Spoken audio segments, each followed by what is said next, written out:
Suspended for being a minute late? Fine, enjoy handling the biggest project without me. So, I'm Mark, and for the past 5 years, I've been working at this mid-sized tech company.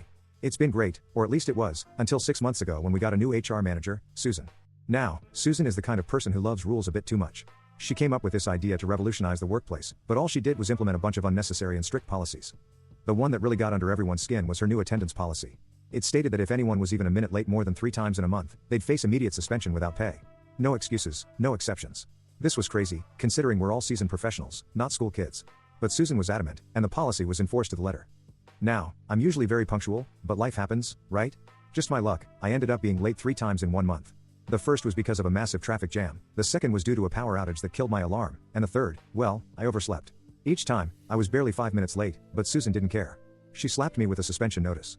I was fuming, but then I remembered something important, our employee handbook. I'd read that thing cover to cover when I first started, and something about the suspension policy stood out to me. I dug up my copy and found the section I was looking for. The policy stated that suspended employees must leave company premises immediately and are not allowed to engage in any work-related activities during their suspension.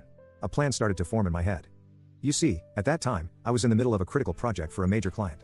It was a huge deal for the company, and I was the lead developer. Without me, the project would grind to a halt. So, I decided to follow Susan's policy to the letter. The next day, I walked into Susan's office and handed her the suspension notice, along with a printed copy of the employee handbook suspension policy.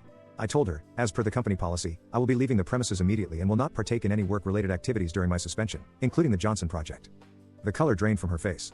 "You can't just leave the Johnson project," she exclaimed. But I just shrugged and said, "Company policy, Susan. I'm sure you wouldn't want me to break the rules."